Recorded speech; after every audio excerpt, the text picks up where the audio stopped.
Hello food lovers, welcome to our channel. నేను మీ రాణి Eramsetti. Friends, ఈరోజు recipe వచ్చేసి గారెలు అండి. గారెలు అంటే మినపప్పుని నానబెట్టి కడిగి రుబ్బుకుంటూ ఉంటాం కదా, గ్రైండర్ని క్లీన్ చేసుకోవాలి, అదంతా ఎక్కువగా శ్రమ అని అనిపిస్తుంది కదా. అలా కాకుండా ఇన్స్టెంట్గా ఈ వడలు అనేవి చేసుకోవచ్చండి. అనుకోకుండా మనం గారెలు చేసుకోవాలి అంటే మినపప్పు గారెలకి ప్రాసెస్ అనేది ఎక్కువగా అనిపిస్తుంది. అలా కాకుండా నేను చూపించిన ప్రాసెస్తో 1 కప్పు సూజీ రవ్వతో 1/2 కప్పు అటుకులతో క్రిస్పీగా టేస్టీగా ఉండే గారెలు అనేవి చేసుకోవచ్చు. మినపప్పు గారెల కన్నా కూడా చాలా టేస్టీగా అనిపిస్తాయి. ఆ ప్రాసెస్ అంతా చూద్దాం. వీడియోని ఫస్ట్ నుంచి లాస్ట్ వరకు చూడండి. ఇంకా ప్రాసెస్లోకి వెళ్ళిపోదాం. ముందుగా 1 కప్పు నిండా సూజీ రవ్వ తీసుకోండి. ఉప్మా చేసుకుంటూ ఉంటాం కదా, ఆ రవ్వను తీసుకుని ఇలా మిక్సింగ్ బౌల్లోకి వేసుకోండి. ఇలా ఒక గిన్నెలోకి వేసుకోండి. మనం ఏ కప్పుతో రవ్వను కొలిచి తీసుకున్నామో అదే కప్పుతో 1/2 కప్పు అటుకులు తీసుకోండి. అటుకుల్లో డస్ట్ అనేది ఉంటుంది కదా, దానిని ఒక స్ట్రైనర్తో జల్లించండి. డస్ట్ అంతా కూడా కిందకు వచ్చేస్తుంది. ఇప్పుడు ఒక గిన్నెను పెట్టుకుని దానిలోకి స్ట్రైనర్ని పెట్టుకుని అటుకుల్ని 2-3 గ్లాసుల వాటర్తో బాగా కడగండి. ఇలా కడిగినట్లయితే అటుకుల్లో ఏమైనా డస్ట్ అనేది ఉంటే కిందకు వచ్చేస్తుంది. ఇలా అయినా కడగొచ్చు, లేదంటే గిన్నెలోకి అటుకుల్ని వేసుకుని ములిగేంత వరకు వాటర్ పోసుకుని చేత్తో అయినా సరే మనం అటుకుల్ని బాగా కడిగి తీసుకోవచ్చు. ఇలా కడిగిన అటుకుల్ని సూజీ రవ్వ మిక్సింగ్ బౌల్లోకి వేసేసుకోండి. రవ్వ అటుకులు వేసుకున్నాం కదా, ఇప్పుడు 1/2 కప్పు పెరుగు వేసుకోండి. చిక్కటి పెరుగు,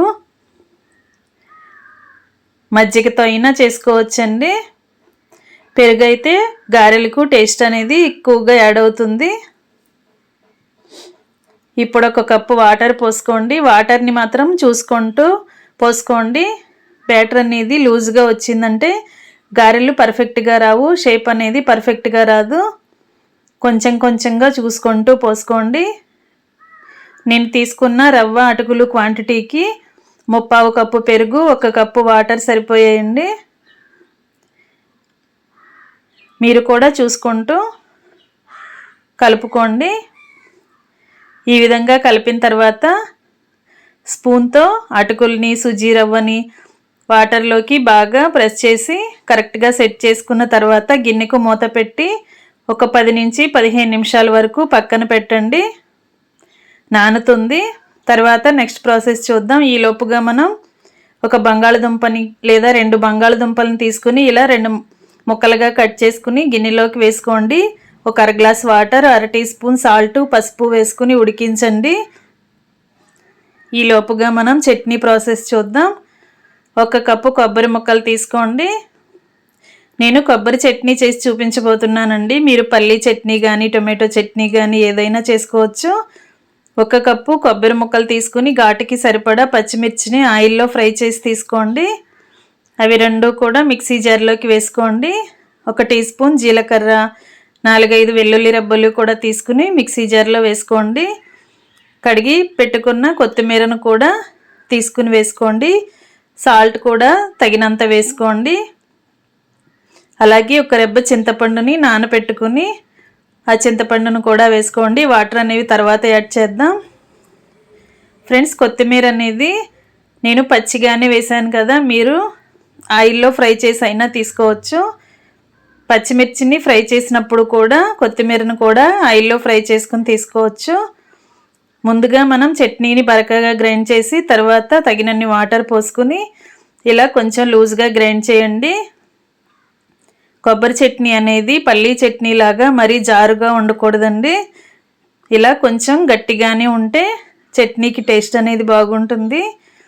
చట్నీ ప్రిపేర్ చేసుకుని గిన్నెలోకి పెట్టుకున్నాం కదా, ఇప్పుడు పోపు కూడా రెడీ చేసుకుని చట్నీలో కలుపుకోండి. కొబ్బరి చట్నీ రెడీ అయిపోయింది కదా, కొత్తిమీర కొబ్బరి చట్నీ. ఇంకా మనం ముందుగా నానబెట్టుకుని ఉంచుకున్న అటుకులు సూజీ రవ్వ మిశ్రమాన్ని చూద్దాం. మనం కలిపినప్పుడు కొంచెం పలుచగా ఉంది, కానీ బ్యాటర్ అనేది ఇప్పుడు గట్టిపడింది కదా. రవ్వ అటుకులు కూడా మనం వేసిన పెరుగుని వాటర్ని బాగా పీల్చుకొని గట్టిగా వచ్చింది. ఇప్పుడు ఉడికించిన బంగాళదుంపని వాటర్ అన్నీ తీసేసి బాగా చల్లారిన తర్వాత పైపీల్ ఓపెన్ చేసుకున్న తర్వాత ఇలా గ్రేటర్తో దుంపల్ని ఈ అటుకులు సుజీ రవ్వ మిశ్రమంలోకి గ్రేట్ చేసుకోండి. ఇలా తురిమి తీసుకోండి. ఇలా తురిమినట్లయితే బంగాళదుంప అనేది పలుకులుగా లేకుండా మొత్తం అంతా కూడా ముద్దలాగా వచ్చి పిండికి బాగా ఈవెన్గా కలుస్తుంది. సన్నగా తరిగిన ఉల్లిపాయ ముక్కలు కరకప్పు వేసుకుని సన్నగా తరిగిన పచ్చిమిర్చి ముక్కలు కూడా 2-3 టేబుల్ స్పూన్లు వేసుకోండి. సన్నగా తరిగిన అల్లం ముక్కలు కూడా వేసుకోండి.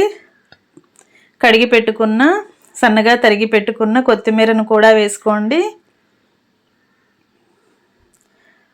1 టేబుల్ స్పూన్ జీలకర్ర కూడా వేసుకోండి. ఇవన్నీ కూడా బాగా కలిపిన తర్వాత టేస్ట్కి సరిపడా సాల్టు, చిటికెడు వంట సోడా కూడా వేసుకోండి. ఇవన్నీ పిండిలో బాగా కలపండి.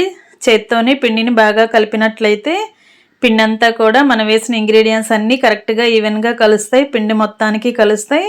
ఇప్పుడు ఒక కప్పులో వాటర్ పెట్టుకుని చేతిని వాటర్తో తడుపుకుంటూ పిండిని కొంచెం కొంచెంగా తీసుకోండి.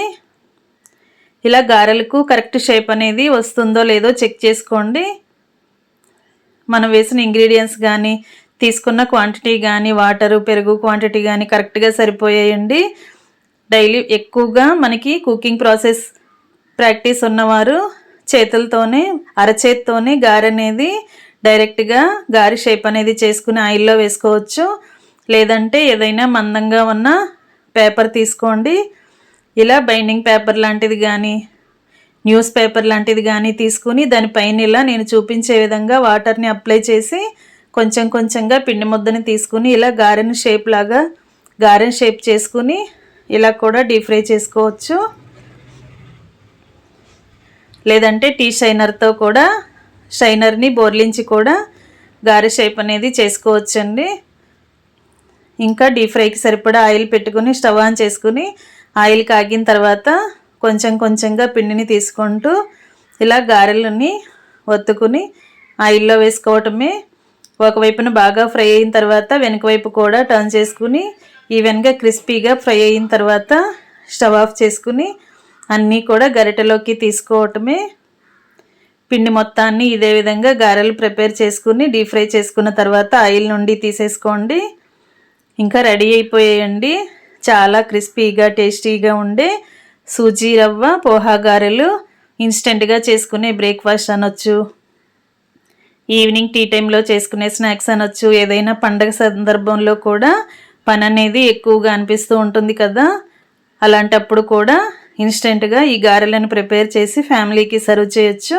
వీడియో నచ్చినట్లయితే లైక్ చేయండి. మీ ఫ్రెండ్స్కి ఫ్యామిలీ మెంబర్స్కి రెసిపీ షేర్ చేయండి. ఛానల్ని ఫస్ట్ టైం వాచ్ చేస్తున్న వారు సబ్స్క్రైబ్ చేసుకుని పక్కనే ఉన్న బెల్ బటన్ క్లిక్ చేయండి. మరొక రెసిపీతో మళ్ళీ కలుద్దాం. Thanks for watching. నేను మీ రాణి ఎరంశెట్టి.